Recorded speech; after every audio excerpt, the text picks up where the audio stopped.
Bertsolarien habitat naturala Euskal Herria da. Non kantatzea nahi duzua? Tarteka, nazioartean bertxetan egitea egokitzen zaie. Nazioartea, zeri deitzen diozue nazioartea? Adibidez, Bartzelona. Orain esango didazu, Bartzelonan bertso afari bat antolatu dutela. Bai, eta hitzetik hortzera, bertsolariekin batera etorri da, eta bidaiako gora berak kontatuko dizkizuegu. Araino joan da, norbaitekin hitz egingo duzu ezta? Julio Soto eta Jones Ilarregi bertsolariekin bidaiatu dugu, eta Eneko Dorronsoro Bartzelonako Euskaletxeko koordinatzailearekin ere egongo gara. Bartzelonatik hitzetik hortzera, hasteko preskaudi.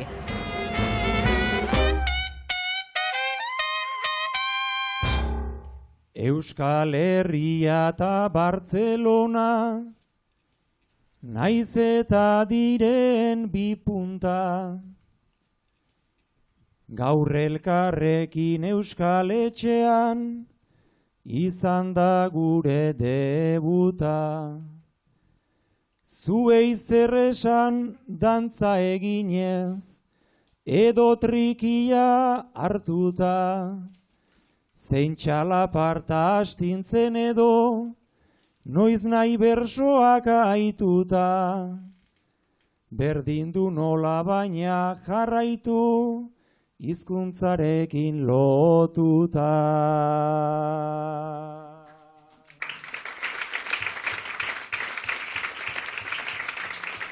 Lehen debuta ederra izan da, Bartzelonaren erdira, etorri eta guretzat dena, sorpresa onak izan dira. Baina bukatzen joan behar denez, saio azken alderdira, alden artean segizazue, ze ederrena hori da. Bartzelonaren erdian baina, Euskal Herrira begira.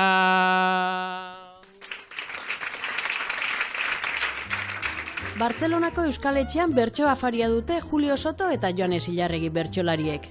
Guk, bertso afaria grabatzeko aitzakiarekin, eurekin joateko aprobetxatuko dugu. Eta goizeko lehen orduan elkartu gara, Iruñeko tren geltokian. Julio eta Jones, bertsolariak beti gauarekin eta parrandarekin lotuta egoten zarete, edo askotan behintzat, ez da ohikoena zuek hain goiz topatzea? Ez, kanturako behintzat ez. Izaten dira urtean zehar, goiz keki beharreko saioren batzuk, Santeske bueltakoak eta Iturenen adibidez joaldunen egunean ere nahiko goiz hasten da kantuan, eta badaude, olako batzuk, baina egia esan ez gaude oso iturik Oliarra baino lehen esnatzen. Gure aitak esaten du, bertsolarien abantaila dela, lanerako erramientak kargatzen eta deskargatzen lanik ez duzuela. Bueno, zure alden guk motxila txiki xamarra ekarri du, baina, buru barrun damakiu Bartzelonan erabili beharko duen material guztia, ezta? Bai, nik badekart instrumentu bat, hau, Jones ez gabe dakarra bere zaion trenen raiatzen. Prest zaudete hitzetik hortzerako lantaldearekin bidaiatzeko? Bueno, prest. Ematen digu heldu pixkat, baina bai. Bai, nik uste dut ongi moldatuko gala. Eta bidaian ez aspertzeko zerbait hartu duzue? Nik liburu bat. Nik ere baiz, Juliok esan zuen berak liburu bat hartuko zula, eta gutxi ez izateatik behintzat liburu bat. Bueno, guazen treneraz bestela galdu egingo dugu, eta ez da plana. Ia, guazen. Guazen.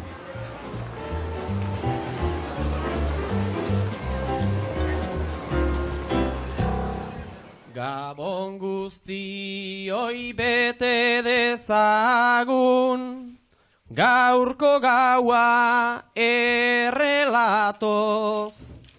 Goizean goizik trena hartuta, ez gara etorri autoz. 11 buelta eman ta gero atzetik bertsoak datoz. Katalanezko euskal txaloak entzuteko gogoz gatoz. Gabon guzti oita ongi etorri, ze goxo maien ertzeko. Pentsatu nahi dut ez dagoela inor kopeta beltzeko. Bartzelonako garen ez dakit, bai behintzat Euskal Etxeko.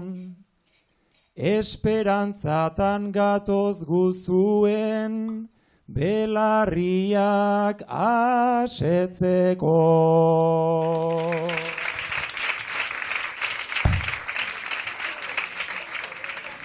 Belarri ertzera gure bertsoak, joango dira bapatean, eta Julio ez da nahastu, zioena esatean. Gu goxatzera etorri gara, gure alea ematean. Euskera pozik entzuten baita, hainbeste inglesen artea. Bai Bartzelonan entzuten dira, ingles eta gainontzeko. Gaur 6:30 esnatu gara goizeko. Trenean ere 4 ordu erdita zepena bihotzeko. Sakrifizio pixkat egin dugu, zuen gana etortzeko.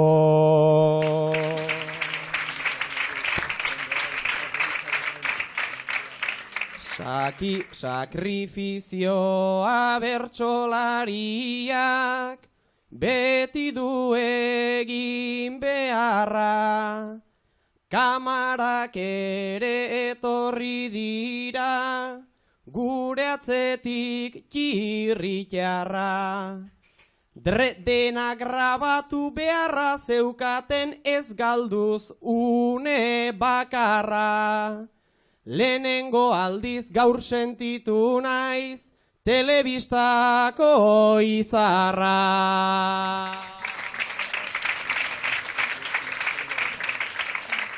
Kamara batek ez du ordea, nor nahi ez izar bihurtzen.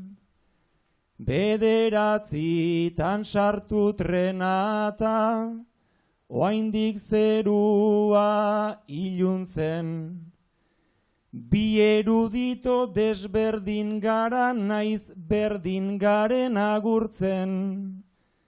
Joanes Lotan etorri da, ni liburu bat irakurtzen.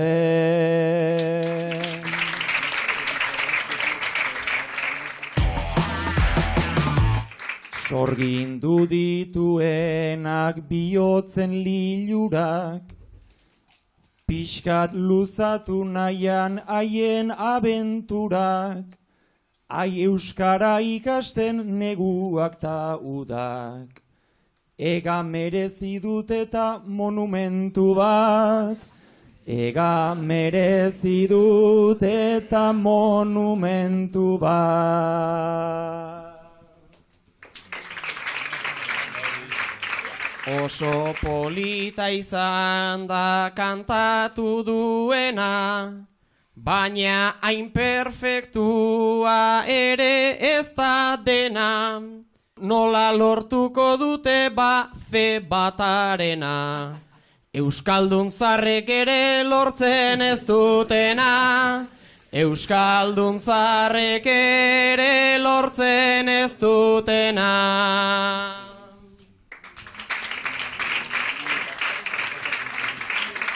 Ara, zuk esan duzun horri egin kasu, gure kurrikulumat goazen pausuz pausu. Galdera bat badaukat zuretzako aizu, nik zebata badaukat zuk baldaukazu. nik ze bata badaukatzuk ba aldaukazu.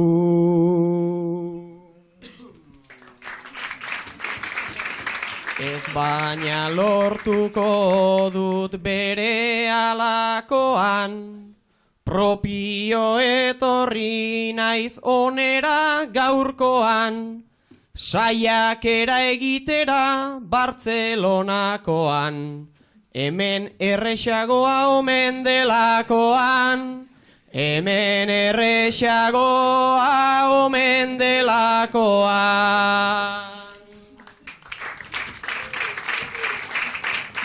Baino Euskal Etxean begira begira, eskumena daukate jetxia erdira, homologazioa zu haiei begira.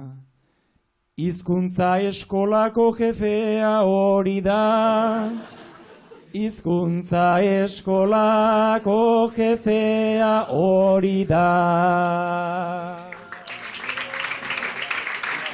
Ala esan digute erdizka bezala, hemen irakaslea ari omen dela, parrandan ikusten dut han sarritan bela, nik uste nun oraindik bertan bizi zela, nik uste nun oraindik bertan bizi zela.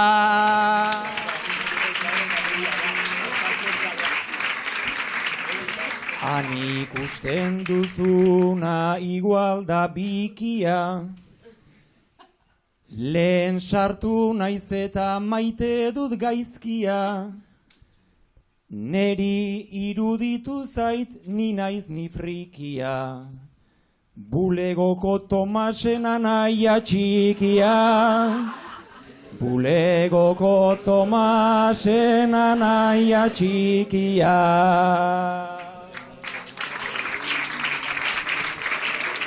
Hori komentatuta grazioso dago, nik ere pentsatu dut berdina lehenago, baina uztazu pakean gaixoa akabo, sartzeko badauzkazu bigote gehiago, sartzeko badauzkazu bigote gehiago.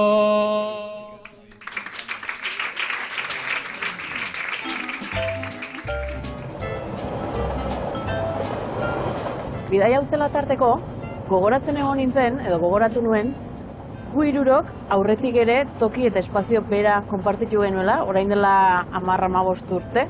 Zagit, bertsu-udaleku batzutan, Joanes, zu aurra zinen, Julio, zu abestera joan zinen, bertsu afarira, eta ni sukaldari nintzen.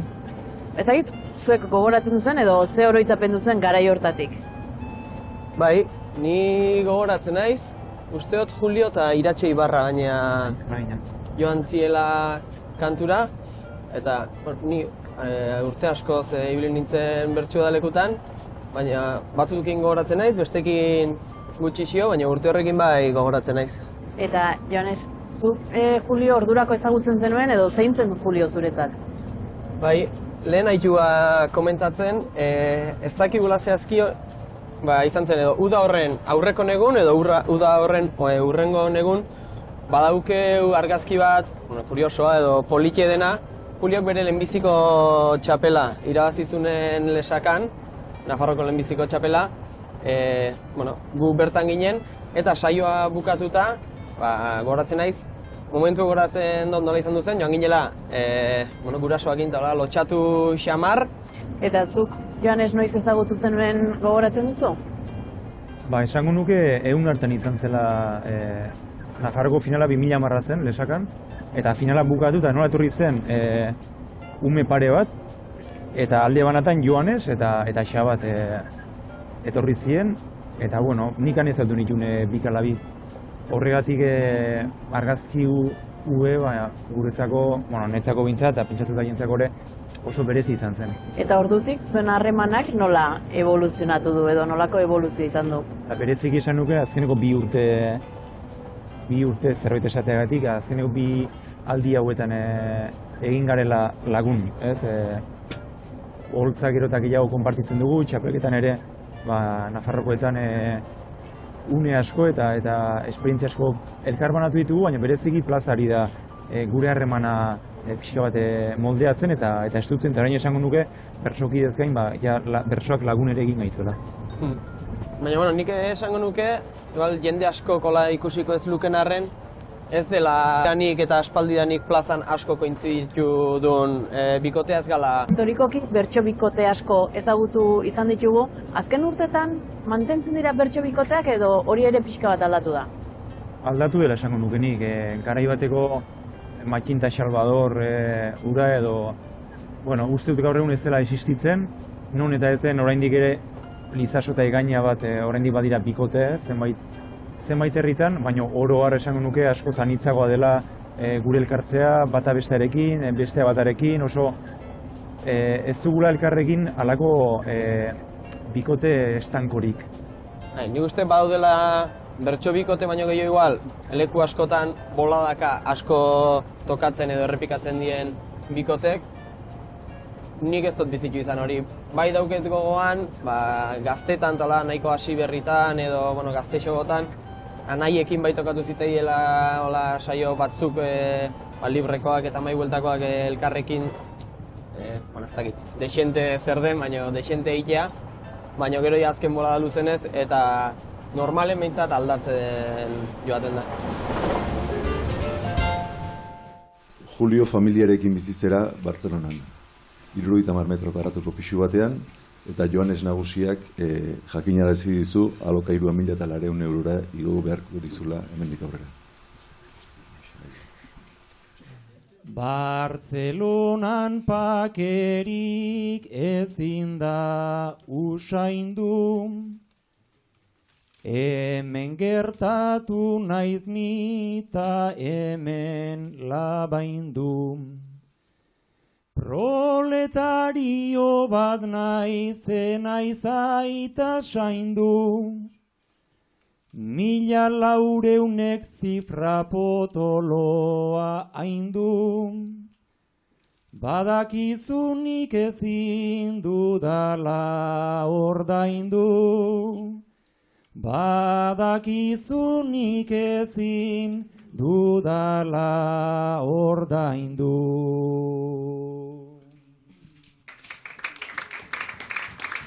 Bartzelona erdian ederra zeharo, alkilerrak dijoaz gerota gorago, geldituko bazinanik ere nahiago, jarraitu edo utzi aukera hor dago, hartuko luketenak baditut gehiago, hartuko luketenak baditut gehiago.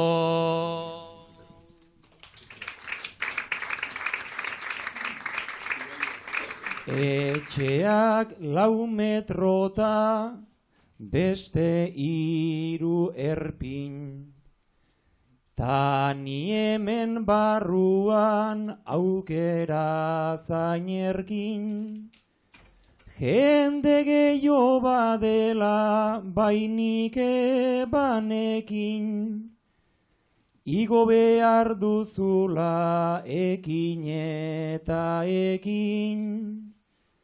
Ez alduzu nahikoa oraingoarekin, ez alduzu nahikoa oraingoarekin. Aurrekoan ingles bat zitzaidan azaldu, maletatxo batekin tamaian zabaldu. 1,000,000 bazegon zentzurik ba aldu, Oraingoz ez dut egin eta zaude salbu, eskerra emaidazu ez dudala saldu, eskerra emaidazu ez dudala saldu.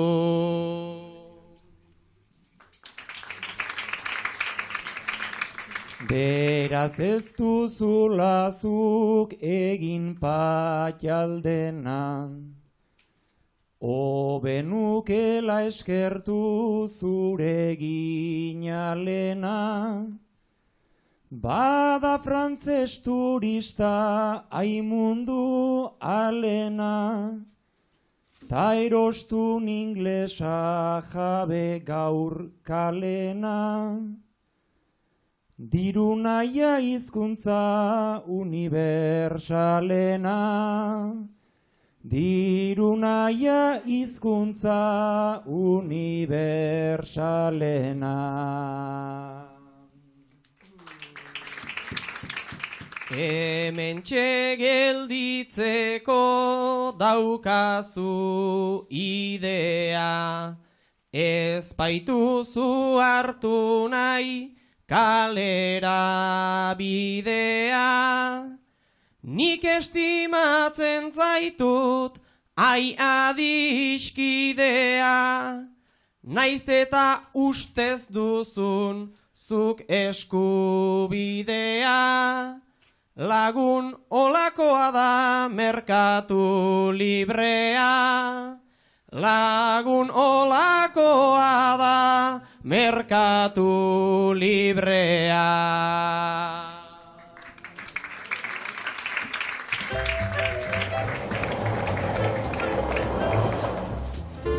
Bidaian ez aspertzeko zuek liburuak ekarri dituzue, nik jolas bat ekarri dut. Nahi zuen jolastu, prestaudete? Bueno, proba ingo. Ia zer da? Bueno, ekarri dut kutxatxo bat, eta bertan bertso doinu batzuen izenak sartu ditut, eta guiz ibiltzen baikara hitzetik hortzeran, doinuak jartzen. Eta beti gure zalantza izaten da, bertsolariek doinuen izenak badakizkite. Guretzako doinu asko die lara. Eta izenetik...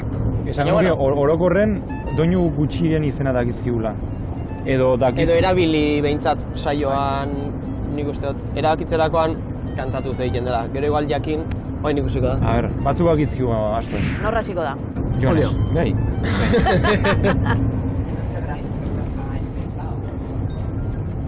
Frasku, galtza, zarreta. Ez dakitzen den. Vale, 8ko txiki bada. 8ko txiki bat. Ez dakitzen den. Igual dakik. Frasku, galtza, zarreta. Ez, arrabatu bat jezu. Hau da, lara lara lara lara lara lara.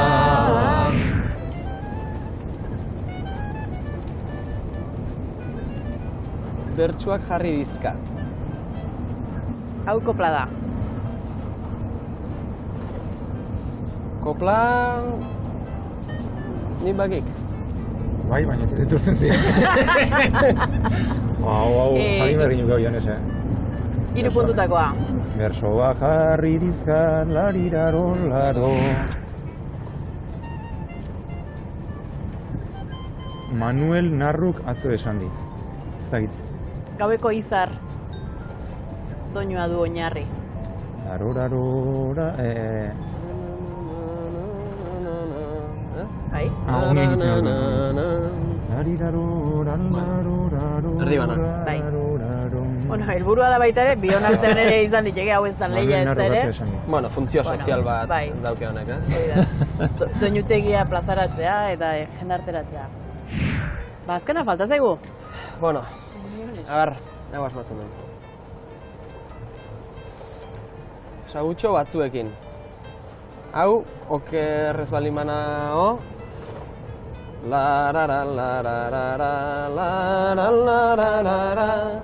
Hau, nik bintzat agurretan eta erabili izan dut desente. Asmatu du, ez? Bai, asmatu du. Gustatu zaizue jolasa? Bai. Hau bertso eskoletan eta egin liteke ez da? Bai, ikerkida bakoitzek doinuk buruz ikasteko modu asko daudela. Askotan lalala edo igual beste norbaiten bertsoak indikatzen duzu Niri doinu hori. askotan plazan edo txapelketan baten edo gelditutako bertson batekin ekartzen ditondik askotan Doinu ofizialetik horretik ezakizkiu hain beste. Gero igual dakizkiu beste modu batez ikastita, baina, bueno, bai, ariketa polita dau. Bueno, bueltan egingo dugu beste saio bat. Vale. Hala. Ja. Gu Nafarroan bizi garata, guk dugu lur bat birjina, baino alare Bartzelona da hiri bat desberdina. Engainatuta etorri gara oain ulertzen dut jakina, irakasle nor nahiago duten, hau izango da kastina.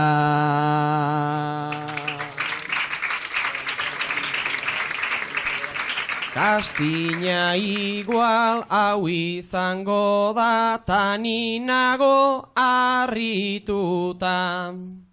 Nik ezingo dut nagoelako, lanean kontratatuta.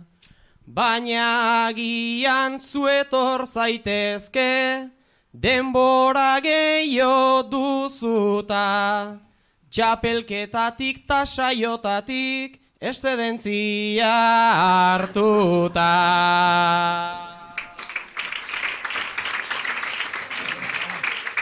Aberri deia ez da ez txarra, baina igual nere kaltera.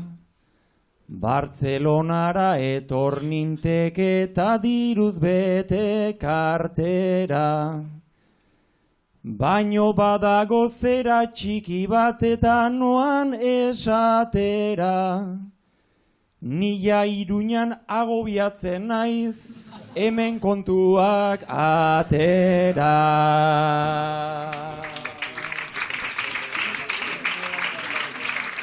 Noski eskezu gorritikoa, herri txikikoa zara.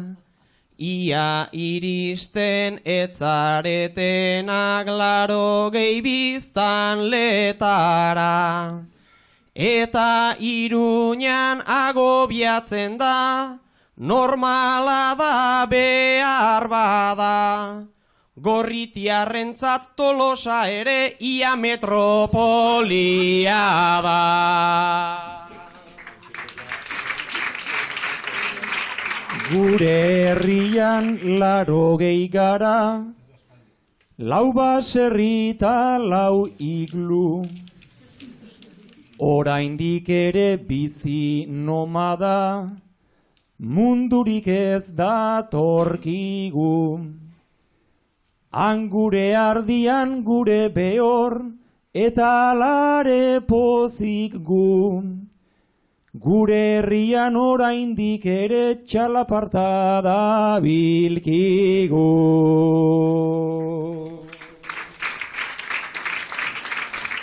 Bai txalaparta ibiltzen dute noski komunikatzeko.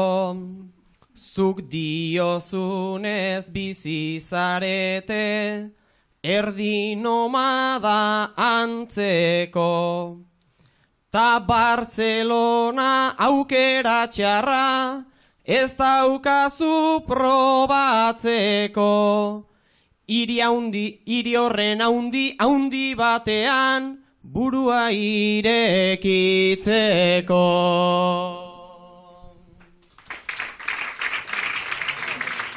Nik nonbait ezkur buru bat daukat, ta honek du galaxia. Ai baino hemen hainbeste kale, hor sentitzen naiz nasia. Nere herriak 2 kale dauzka dena kontatzen hasia. Kale bat nahiko gotikoa da, besteak badu grazia.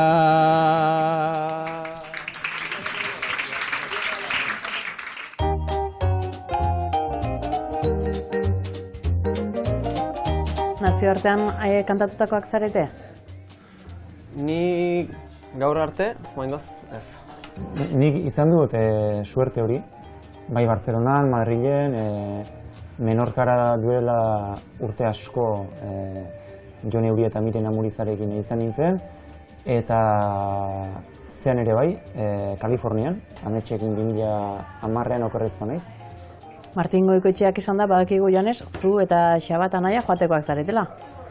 Bai, datorren urteko martxoan joatekoaka, San Frantziskora, eta hori ere ilusioz eta gogoz hartu ginen. Nazioartean bestelako improvisatzaileak ere badaude, Julio, zuri egokit izan zaizu eurekin kantatzea, nolako esperientzia da hori? Ederra, esan esperientzi ederra izaten da. Asko ematen dizu, beste herrialde batzuetako improvisatzaileek nola egiten duten jakite hutsak, bai holtza gainean, eta gero niri bereziki eman didana, holtzapean edo saio aurretik haiekin daukazun tratu horrek, ez azkatazteko orain gutxi bat, Tomasita eta Araceli Arguello etorri ziren gurera, eta haiekin kantatzeko bazauria izan nuen. Bi Nafarrekin nagoela aprobetxatuz, galdetu nahi nizueke, ea Nafarroko bertsolaritza nola ikusten duzuen? Nik uste gaur egun inoiz baino gehiago gabiltzala Nafar bertsolarik plazetan, batez ere Nafarroatik kanpora. Urte desente badio baitare, Nafarroko txapelketa bera, gero eta leku gehiotara heltzen dena.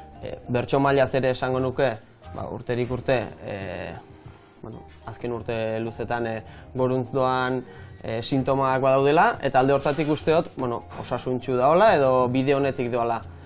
Beste alde batetik, esango nuke, plaza asko galtzen ari diela baitare, edo galdu diela azken urtetan. Bertsogintza aldetik goruntz doala Nafarroa, edo egoera hon baten daola, baina plazari behide, kilikolo egon daitekela hainbat eremutan, eta hori aldatu beharreko zerbait dela, albaldin bada epe labur ertain baten. Esango nuke Nafarroko bertsogintza edo bertsolariok dugun maila behar bada inoizko onena izango dela kantitatean hartu zau da. Bertsolari onak Nafarroan beti izan dira eta puntakoak beti izan dira. Baina gaur bezain beste bertsolari puntako behar bada ez da aurretia sekula gertatu. Eta Nafarroko azken finalak ere erakutsi du gaur Nafarroan bertso maila ez dela brometakoa, baino kezkatzeko motibo handiak ere ikusten ditut nik bereziki plazari dagokionez. Aipatu izan dute ere aurretiaz, baino pixkat geografia hartuz, Sakanan, Larraunen, Araitzen, Basaburuan, Ultzaman, Baztanen, bertso saioen kopurua oso doa beheraka. Eta hau ez da gainean Nafarroko kasua bakarrik, uste dut Euskal Herri osora zabaltzen ari den edo zabalduko den gaitz bat dela, loturik dagolako, pixkat gure herrian dagoen belaunaldi arteko transmisio eten edo transmisio falta horrekin. Perfil gehiago bada, gaur begiratuta, ikastera etorri, motxilak hartuta, ta gero hemen geratu, hirian sartuta, hemengo biziakin enamoratuta. Hemengo biziakin enamoratuta.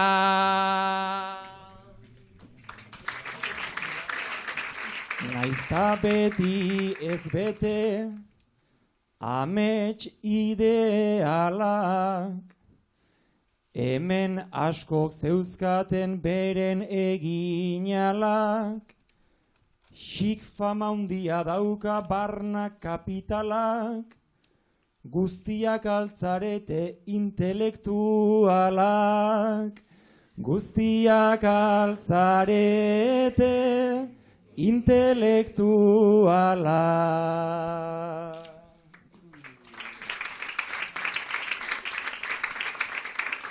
Horlako famak dira Bartzelonarenak, hemen daude munduko intelektualenak, begira ze kopuru betaurrekoenak, itxura egiteko jartzen dituztenak, itxura egiteko jartzen dituztenak.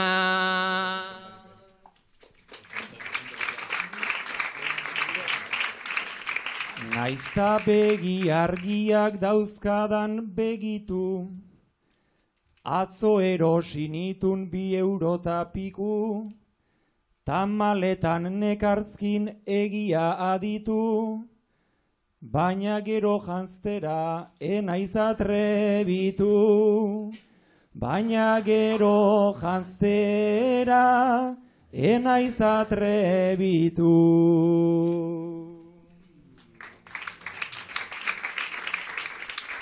Egia aitortu du Juliok azkenean, ez dijoala horren bide zuzenean, Antiajuak bere poltsa barrenean, imaginatu zenbat letu dun trenean, imaginatu zenbat letu dun trenean.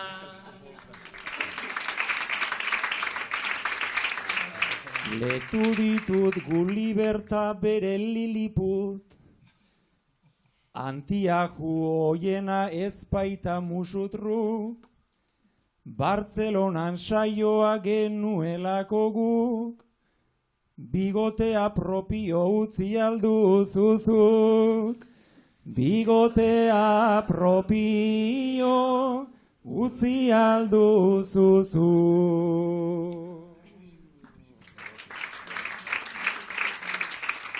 Bai, tanola asmoa, nahiko ongi doan, nere ustez asmatu dut lehenengo tiroan, naizta etorri naizen erdi bertigoan, integratu nahi nuen hemengo giroan, integratu nahi nuen hemengo giroa.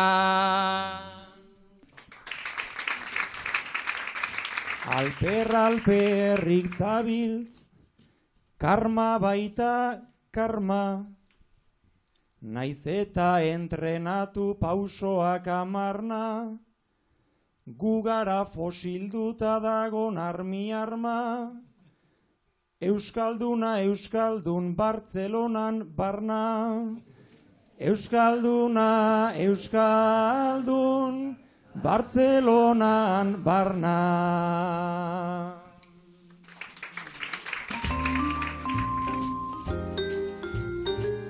Bartzelonako Elborn auzoan dago euskaletxea.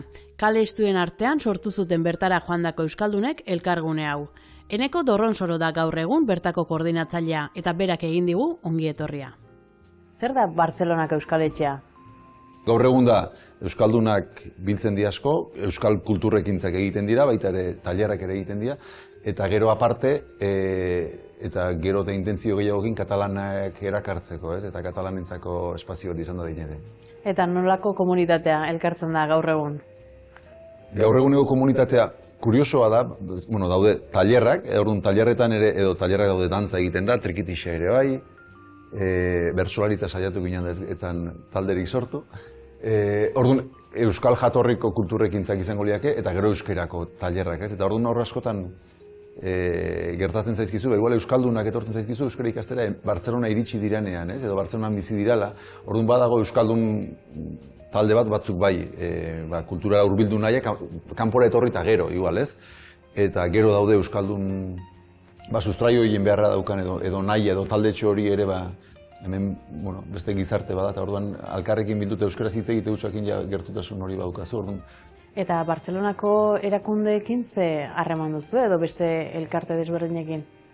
Bueno, hor askotan izaten dugun harremana izaten da interesatua danona ere, ez? Eta orduan guk badaukaguna da euskal kolektibo bat eta hemen gertatzen diren kulturrekintza asko Bartzelona naiz da Euskal Etxetik pasa ez, edo Euskal Etxe ez izan arduradun horiek ekartzarena, euskal komunitate hori behar dute zentzu batean, ze azken finean kanpora lehen aldiz dijoanak behintzat edo behintzat izena hundirik ez daukanak behar dulako etxeko komunitate hori ere. Orduan hor badago alde batetik interesatu hori eta bestetik badago lantzen dugun beste bide bat ere, eta da gehiago elkarlanean proiektuak egitearena.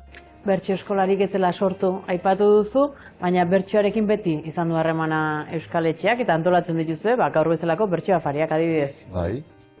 Hizkuntzaren joku hori, gaina, uste dugu gaina importante dela baita euskara ikasleentzat ere, ez beti liburuatzen du horrek, erakartzen du batekotasun horrek eta euskaldunok ere badaukagu ze hori, ez, beti ara begira edo finalak dianean ere ostra jarriko alde Euskal Etxean edo zera, orduan beti daukagu. Azkena nik uste izan zela, gaur datorren Julio etorri izangoen 2 urte, esango genuke, Maite Txumia drag queenarekin bat gai jartzen edo ez da zer jartzen zizkion eta beste erantzunaz, azkenen hori izango zen eta beti daukagu harreman hori.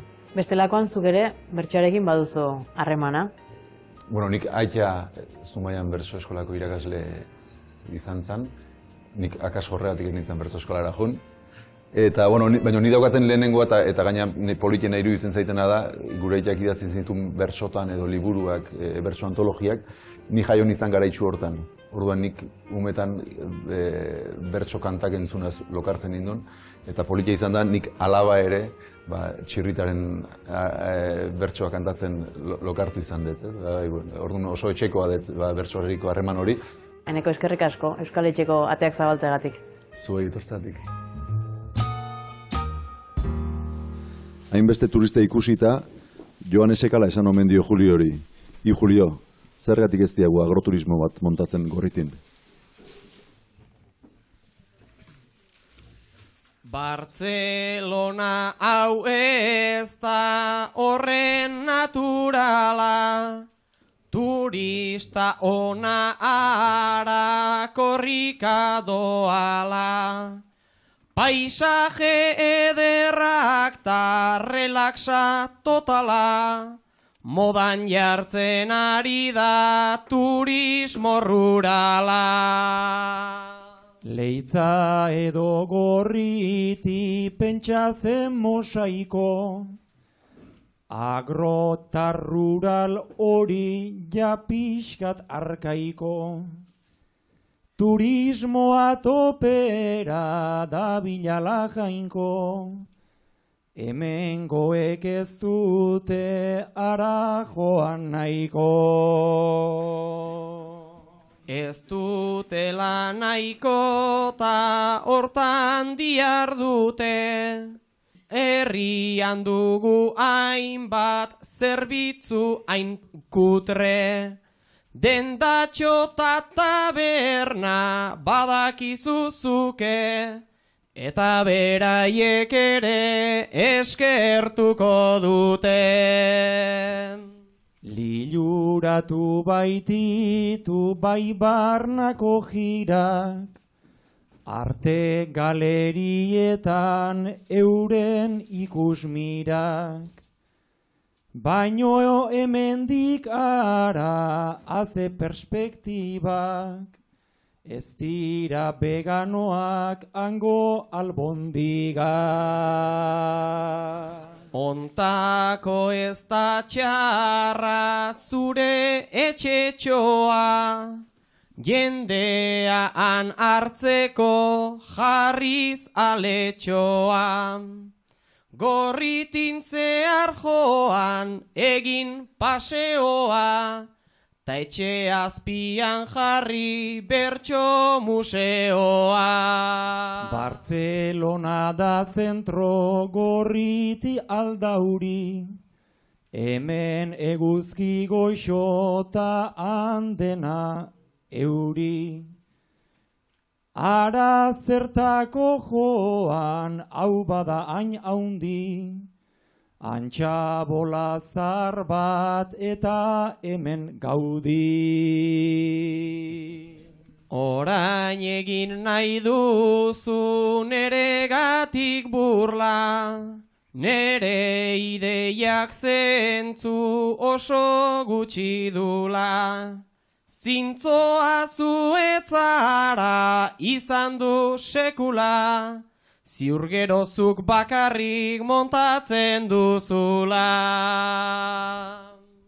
Ez hori ez da egia gehienez erdia, abereak baitira nire alegria. Eta egiari zor aitzur ta izerdia, ez dut horra enfokatzen nire baserria. Zuk nahiko baizenuke bakarrik zuretzat, zure arita behor txakurtxoarentzat. Baina ordaindu behar dira baserriko ertzak, ide hau oso nada poltsikoarentzat.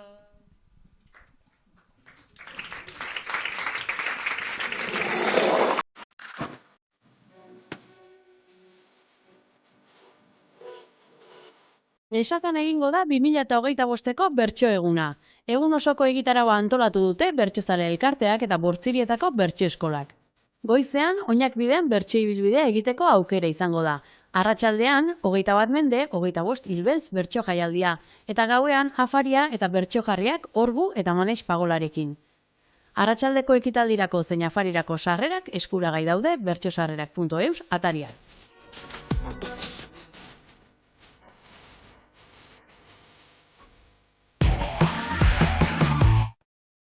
Oain gontan, Joanes Jakitun eta Julia Euskalo.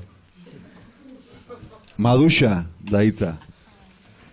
Maduxa. Ona etorri aurretik nik hartu dut duxa. Beraz ez duzu behar Joanesen laguntza. Ta maduxa hitz hori aiama, aiama. Nien naiz izango pista emango duana. Gorputzean aldago edo dago kanpo. Kanpoan dago baina sar daiteke guapo. Hau objektu bat alda, deskribatu arren. Objektu bat biguina zeoz esatearren. Beraz dela biguina ta igual gogorra. Segun eta garaia pista on bat horra. Loturarik baldu eguraldiakin. Ez baina lotura du amalurrarekin. Sustrairik bai aldauga baldu ostorik. Ezin dut dena esan ta esan osorik. Sustrairik baldaukan da nere galdera. Bai ta ostoak ere bai nere arabera. Beraz dela arbola edota zuaitza. Txikixeagoa da hori bere gaitza. Ba orduan sasia edo arbustoa. Pixka txikiagoa tamaina justoa. Maduxa eta kaptuxa errima baitira. Ez joan beste hainbat landarei begira. Nere lore jakintza da nahiko murritza. Lasai lorea ez da ta ongi zabiltza. gorritiko basoan balda olakorik. Ez baina gorritik hor pista bat osorik. Beraz dela landare bat gorri-gorria. Ez landarea ez baina badu jatorria. Landarea da, oez aber aklaratu. Landare bat gorria non duzu topatu. Gorostia berdea eta igual gorria. Hori daixe da logika eta bide horria. Beraz da landareak da maigun frutua. Ongi oraintxe duzu ja azken puntua. Naparroan edaten dugu patxarana. Ez fruta honek beste bide bat darama.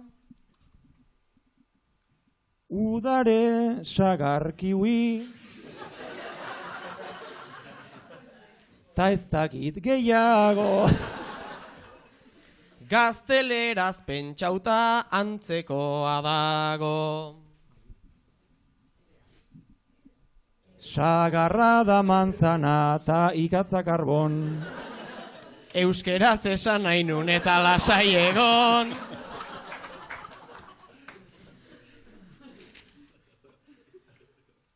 Hau jate aldugu guk gure gosaritan.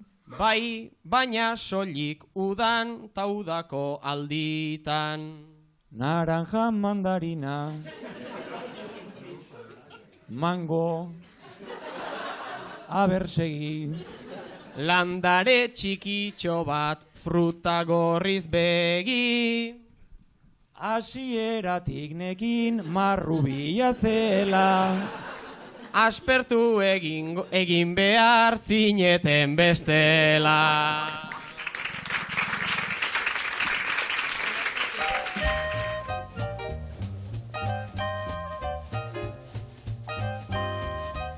Errexil sariketan, Eneko Lazkozek irabazi zuen eta berak plazaratzen zuen kezketako bat hori zen, ez? Sariketetan nafarrak bazaudetela, baina gero plazetan hori etzela islatzen. Nik uste dut Nafarroa bai izan dela eremu bat, eta gaur egun ere badela, nafarrek asko kantatzen dugun eremu bat.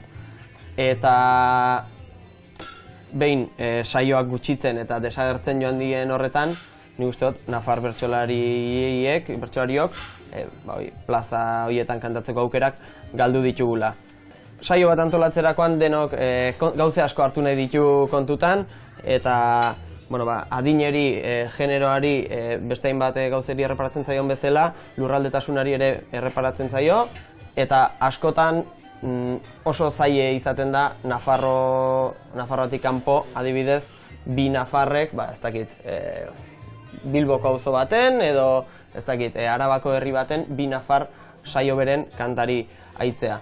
Kezka handi ematen dit horrek, nik ze gutxi gointzitu duan adibidez azkeneko urte terdian, gainerako nafar bersolariekin. Joanes egin azken aldian bai, zehoze baino iruditzen zait ez dugula behar beste kantatu elkarrekin, ez guk, eta ez enik Xabatekin, edo Saioarekin, edo Enekorekin, edo... Oso aukera gutxi dugu Nafarrokin kantatzeko. Benetan, harrigarriki, askotan, sentitu duan gauza bat da, oraindik ere, Nafarrok ez gaudela beste eskualde batzuetako bersolariak bezain bersolari konsideratuta. Oraindik ere badago, anera baka bat zuen pankarta bat, ilunben nahiko ondo egiten duzu lasartearra izateko, ez? Guk oraindik ere, Nafarra izateko, bastante ongi egiten dek. Eta oraindik ere badago hori gure probintziaren baitan. Hala ere nik hor, dena hain iluntain negatibo ez jartzegatik, nik bai sentitu izan dutena da Nafarrotik kanpora kantura joandakoan, oro har, Nafarra oso ongi hartzen dela eta asko estimatzen dela, bertsoari dagokionez edo bestela den, baina estimatzen den zerbait dela Nafarra izatea, eta nik behintzat hola bizitu dutela eta asko eskertu izan dutela hori, joan naizen leku askotan. Ze afaloste derra eman digutena. Gainera kendu dute aragi glutena. Orain daukaguna da bukatzeko pena. Puntuka egin beharko dugu laburpena. Batzuk ziren dantzari eta txalapartari. Gero egurra eman maiztrikitixari. Aukera gutxi eman zaio bersoari. Hemen dagoena da artista ugari. Ta orain euskal dantzak asten omen dira. Honi gustatzen zaio gehiago Shakira. Fandangotarin onena hori da. Espezialidadea duzu kale jira.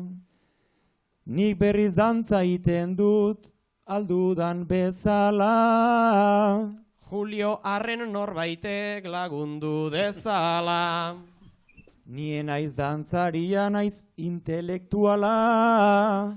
Baina lagungarri da barnako kresala. Transformatuko zara ona etorrita. Ibiliko algara karrikaz karrika. Noski ze Bartzelona ez da gorritita. Hau pozik ipini da ni serio jarrita. Beraz parranda pixkat egin beharko dugula. Ez ezkoa enuke emango sekula. Ai, Joanesek zegogo zekarkin kalkula. Gaur guk egingo dugu hauntzaren ez dula. Naiz eta gau erdia pasaden aspaldi. Ta zabalik ez dagon taberna ugari. Eskean joan beharko ari eta ari. Hirutan isten dira gehienak ta adi. Nora joango gara oain bi monigote. Zure altura eta neronen bigote. Marrubi eta kaptus barna horizonte. Diskoteka zabalik dagola diote. Bartzelonan ta euskeraz gainera bertxotan. Olako aukerarik ez dago askotan. Bueltan joango gara baina itzultzekotan. Ni behintzat etorri naiz bueltatu asmotan. Eta zue gustora egon altzarete. Aurpegietan bada magina bat neke. Benga animo pixkat, benga biba jente. Hau nahi duzuen guztia luzatu daiteke. Ola segi daiteke bihar goizer arte. Ez goizez joan behar dugu hemendik aparte. Ta bestela hementxe utzi genezake. Oraingoz musu handi bat eta gero arte.